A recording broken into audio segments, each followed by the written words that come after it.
Amethi Ashok Vihar phase 2 के प्रधान हमारे साथ मौजूद हैं अशोक गर्ग जी। सर बहुत बहुत स्वागत है। और आज का जो कार्यक्रम था वो सुपर डुपर हिट रहा। और डांडिया अगर दिल्ली के अंदर होता है तो धमाल जरूर मचता है, लेकिन अशोक विहार में जब होता है तो इसका जो मुकाम होता है वो अलग ही होता है। जैसा कि आपको पता है, सबसे पहले दिल्ली में डांडिया की शुरुआत हमने की। यह सामूहिक विवाह की शुरुआत की। 14 साल तक सामूहिक विवाह करवाए। डांडिया की शुरुआत हमने की और कोशिश करते हैं बढ़िया से बढ़िया कार्यक्रम और सामाजिक रूप से कार्यक्रम हों, और जिसमें धार्मिक पट भी जरूरी है। और जब डांडिया होता है, हजारों की संख्या में यूथ आता है, उसके दो फायदे होते हैं। एक तो वो रामलला के बारे में जान पाता है। 2 in 1 विषय है डांडिया की, एक मस्ती, और भाई आज तक तो मस्ती हो गई, कल से भगवान का काम है, माता का काम है, राम जी का काम है। शुद्ध सात्विक होके अपने समाज को, क्योंकि बार बार मंच से संदेश दिए जाते हैं, उन संदेशों की वजह से बहुत सारा युवा भटक गया है। कुछ युवा हो सकता है बहुत अच्छे कामों में भी लग जाए। राम का संदेश समरसता का संदेश है, केवट का संदेश है, सबरी का संदेश है, वनवासी का संदेश है, भील का संदेश है। आज समाज को इसकी बड़ी ज़रूरत है।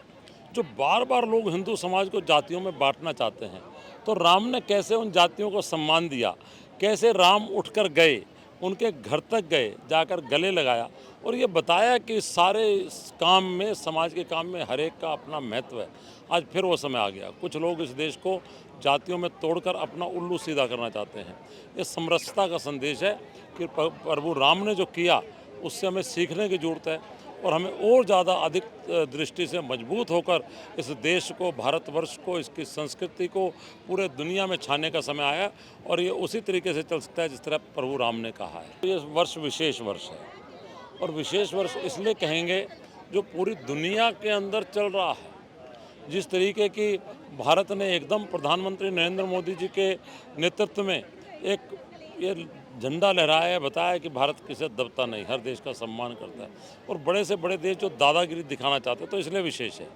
दूसरा, राष्ट्रीय स्वयंसेवक संघ, उसके 100 वर्ष पूर्ण हो रहे हैं, और उसके कारण से जो समाज आज बचा है, जिन्होंने बंगाल फाइल देखी है, जिन्होंने केरला फाइल देखी है, जिन्होंने कश्मीर फाइल देखी है, उनको लगता है कि अगर संघ नहीं होता तो क्या होता, शायद हमारे शरीर भी कहीं लटके हुए होते। इसलिए हमारे गेट पर भी आपने देखा होगा तो पंच परिवर्तन, जो संघ का बेसिक ध्येय है, आत्मनिर्भर भारत, स्वयं का भावना, समरसता, ये जो सिद्धांत की बात किया, कुटुंब प्रबोधन, पर्यावरण, तो इसका संदेश जो है हम चाहते हैं रामलीला में उसका भी कहीं ना कहीं एक संदेश जाए। दूसरा विषय है बाल रामलीला, जिसका हमने पिछले साल अपने मंच में जरा सा स्वरूप दिखाया था, कहना चाहिए, लेकिन इस बार का उद्घाटन 4 से 14 साल के बच्चों के द्वारा और रामलीला का मंचन होगा। मैं देख रहा हूँ 1.5-2 महीने से पेपर होने के बाद भी वो लगातार मेहनत कर रहे हैं। कल उसको देखने के लिए स्वयं दिल्ली प्रांत के प्रांत करेवा श्री अनिल गुप्ता जी ने कहा है कि मैं परिवार समेत आऊँगा और पूरी रामलीला देखूँगा। तो इसका अर्थ है कि बच्चों में भी ये संदेश जाए कि हम राम के संतान हैं, और उनको जैसा बिहेव प्रभु राम ने किया उस दृष्टि से आगे बढ़ना चाहिए। इस बार आपको नए रूप में देखने को मिलेगा। तो ये थे हमारे साथ सतीश गर्ग जी। ऐसे तमाम और जो चीज़ें हैं लगातार 10 दिनों तक हम आपको इस रामलीला से जुड़ी हुई दिखाते रहेंगे। बने रहिए सिर्फ और सिर्फ क्विक न्यूज़ के साथ।